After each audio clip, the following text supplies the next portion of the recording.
Hello and welcome to my YouTube channel. If you're regular here, you know I review many photographic, audio and video related products. Now today I'm doing another camera comparison. I don't do many of these, but I'm doing another one today because I feel it's worth looking at these two cameras if you're looking at buying either one. And the reason why I'm looking at these two is they're very similarly priced. And the ones we're looking at is the amazing Panasonic S9. Now I say the amazing S9 because this was rather slated when it came out. Not many reviewers were really that impressed with it. And also it was a lot more expensive, so that kind of, I guess, relates to the fact that they didn't find it very good value for money. It's come down in price dramatically now, and you can get this with its kit lens, which isn't the one on it by the way, but you can get this with its kit lens brand new under £1,000 here in the UK. So I'm looking at the Panasonic Lumix S9 that I have here, and it's a full frame body, 24 megapixel sensor, in body image stabilization, but no viewfinder. You're reliant on the screen on the back of the camera as opposed to being able to use a viewfinder, but it does articulate. So great for video creators, content creators, and if you're into vlogging. Not that I do that, but if that is your, your thing, then the S9 with its full frame sensor could well be the one to go for. But an alternative, well, there's many alternatives, but one of the alternatives is the Sony a6400. Now I bring this camera up because it is an old model, came out in 2019. And it was, to be honest, it was a bit overpriced in today's market because of the features that it has. But it has come down in price now to £700 with its kit lens. And I've got the 16 to 50 kit lens fitted to it. And I think for 700 quid, I reckon it is incredible value for money because of what it can do and how good the image quality is from this camera. Now, the advantages this camera has over the S9 is basically it's got a viewfinder for one thing, and it's the lenses, the E-mount. The E-mount is fantastic because lenses are more compact than full frame lenses and they're cheaper. There's a much bigger range of lenses for the a6400 than it is really for the S9. Unless you're getting bigger lenses and more expensive lenses, sort of pro lenses I would call them, for the S9, then you're fine. But then again, they're bulky. And the S9 is a really compact camera. So the S9 really does need Panasonic and Sigma, Tamron, whatever, to manufacture more, I wouldn't say pancake lenses, but more lenses like the 18 to 40 that I have fitted to my S9. It has much better video features than what the Sony a6400 does. 10-bit video recording in many different codecs, and it's also got open gate video recording, all 4K. So and it's also downsampled from a 7K sensor, so you're getting really crispy, sharp 4K resolution. And it is a great little video camera. So I can recommend this camera for video because of its codecs and its 10-bit video recording. But saying that, the Sony a6400 hasn't got 10 bits, 8-bit video codecs in the Sony a6400, but it still, produces nice crisp images. It is a downsampled image. It's not pixel binned, so it's a downsampled image from a 6K sensor, so you still get a nice crispy images, but it hasn't got 10-bit and it hasn't got open gate, so there's quite a few video codecs that this camera hasn't got. The 8-bit that comes out of it is absolutely fine, no problem at all. It's only an issue if you're doing colour grading or heavy colour grading, or if you're doing green screen work. If you're doing green screen work, I would definitely not recommend the Sony a6400. I would go for the Panasonic S9. Actually, take a quick look at this video clip I filmed earlier with both cameras side by side, so you can see what the video quality is like coming off these two cameras. So I'm doing a quick video test. I got my Sony a6400 on that side, the left side, and then I've got the Panasonic S9 on the right hand side. Now they both got sort of an equivalent lens. I've got the 33mm Viltrox f1.4 lens on my Sony a6400, and I've got the Panasonic s50mm lens set to f1.8 on the Panasonic. Now the a6400 is an aps-c sensor, it's a crop sensor, and the Panasonic S9 is a full frame sensor. So that depth of field difference can be quite dramatic between the two sensor sizes, but with the right lens you can get a very similar look. And I think the 33mm on my a6400 set to f1.4 is very similar to the look on my Panasonic S9 with a 50mm lens set to f1.8, because a 33 times 1.5 is in the region of 50mm. I think it's about 55mm, something like that. So the actual framing is going to be hopefully very similar to each other. So if you are buying, a camera for doing presentations to camera work, you're doing interviews, then an aps-c crop sensor camera will be fine if you're using the right lens. So there we go. That's a quick look the video coming off the Sony a6400 and the Panasonic S9. They're both set to auto white balance, and I've set them to their widest aperture, f1.4 on the Sony and f1.8 on the Panasonic. So there we go. Let's get back to the review. So there you are. That was a quick video clip of the two cameras, and they're very similar. Colour temperature and colour balance is different between the two of them. So if you're doing a multi-cam shoot like I'm doing here, so I've got my Sony a7 IV getting me close-up shot with the Sony FE 50mm f1.8 lens fitted. I've got my Sony FX30 there getting the wider shot. Because they're both Sonys, they match so much better as far as colour temperature is concerned and white balance and all the other sort of colour features. The S9 has the full frame sensor, so you do have advantages over the a6400, which is an aps-c sensor. You can get that creamier bokeh if you're using, f1.8 lenses than what you would do on the aps-c sensor. But on the other hand, with the aps-c sensor, the lenses are a lot smaller. If you look at, like I've got here, that's not the lens, is that the lens? This is an 18-50 f2.8. It's a constant f2.8, and that's incredibly compact. And you'll find with vast majority of full frame lenses, they are bigger and they're bulkier. Where you take the 6400 out, and I've got on here the 16-50 kit lens. That makes that nice and compact. So when you're out doing your street photography or your, whatever photography you want to do or video, it makes it nice and compact. And the fact that it's got a 2.3 million dot viewfinder, that is better as well. Certainly in bright sunlight, where the Panasonic S9 has no viewfinder, so that might be a consideration. And as I say, the lenses are much more compact on the aps-c body than what they are on the S9. They're also cheaper than what they are on the S9.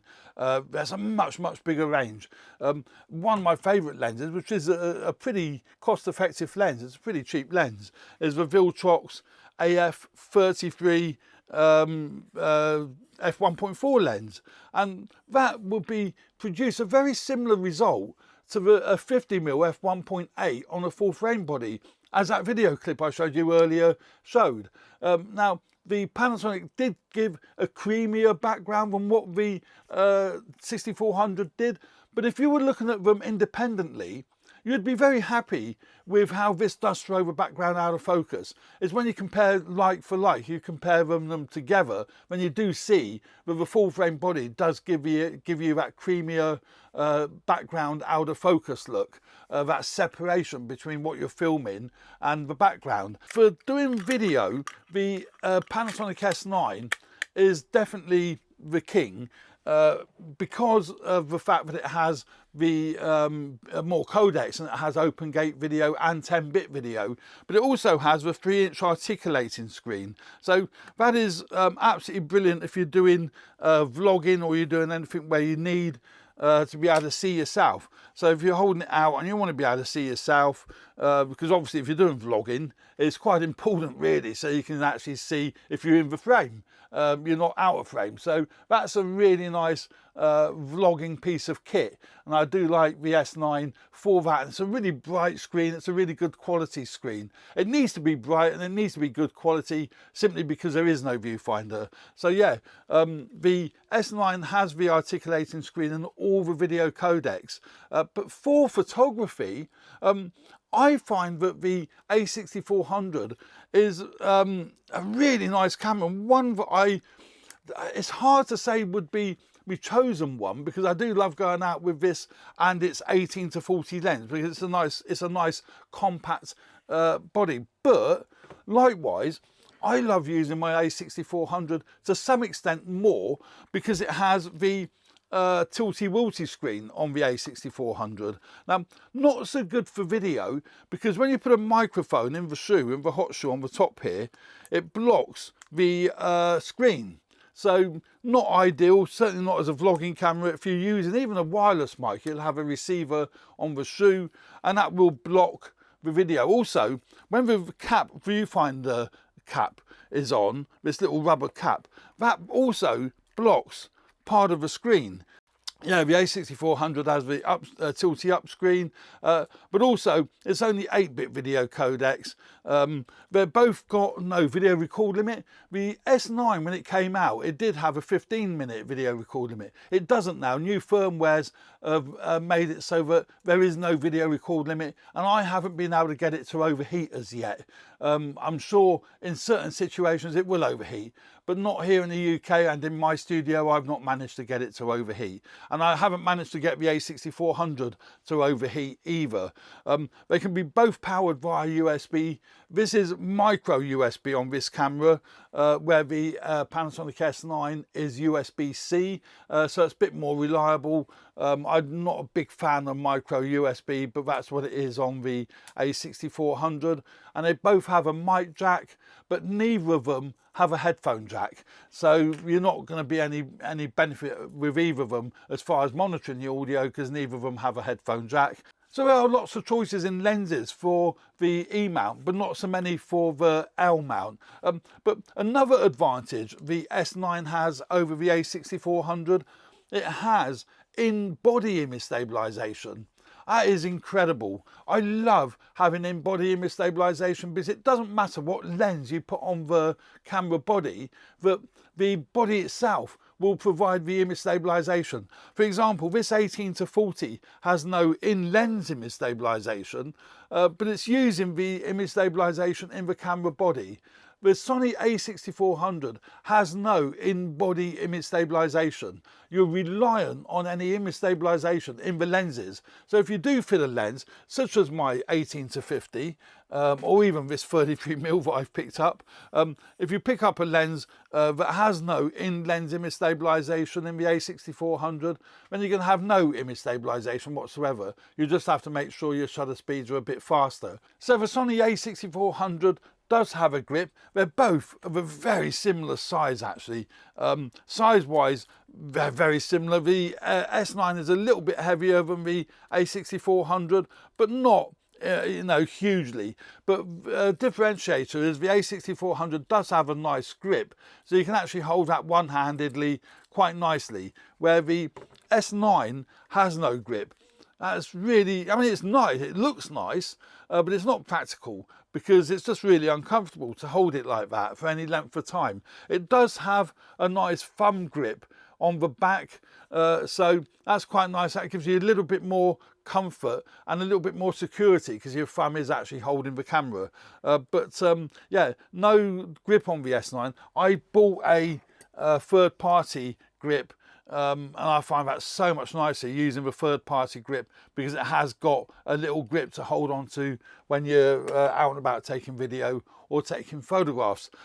Function buttons, very similar on both. It has the S9's got the PASM dial on the top there, and it's got a command dial around the shutter release for adjusting your aperture or shutter speed depending on what mode you're in, and it's got a spinny wheel dial on the back here I've got set up for exposure compensation, and it's got one function button on the top. I preset that up for setting audio levels, so it's fine, it's okay. The a6400 has a few more function buttons than what the S9 does, but still has a PASM dial on the top, one command dial on the top there, which is the same as the command dial that the S9 has around the shutter release, and it has your spinning wheel dial there on the back, which also I've got set up for exposure compensation. So they're both very similar, 3-inch screens, but that one is articulating and this one is tilty-wilty. I say this one has a 2.3 million dot viewfinder, where the S9 has no viewfinder, and the a6400 is an aps-c body, 24 megapixel aps-c body with no in-body image stabilization, but the S9 is a 24 megapixel full frame sensor with in-body image stabilization, which is great when you're using it with lenses that doesn't have any image stabilization. Battery is bigger also on the S9 than it is on the 6400, so I have found myself that I don't need to change the batteries anywhere near as much. In fact, one battery gets me through a day easily, where with the a6400 I would need to use a couple of batteries, but you can see there that one is quite a bit thicker, and it's also quite a bit bigger, the S9 battery. Image quality is great with both cameras. They're both, as I say, got a 24 megapixel sensor. It's just one's full frame and one's aps-c. But I did a couple of pictures here just to compare the two. So if we look at these two here, now the one on the left is the Panasonic S9, the one on the right is the a6400. And if you look at the sharpness between the two, it's very, very similar. The contrast is very similar. You're going to get great images out of both cameras. Let's have another look at these two.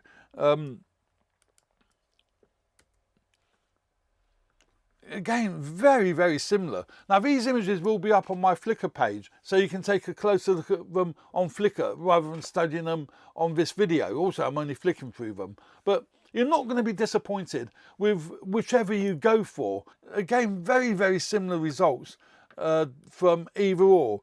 It does depend on the lenses you're using as to what results you're going to get. Yeah, very, very similar in sharpness, clarity. Look at the brickwork there. They're both outstanding. They're both really, really good.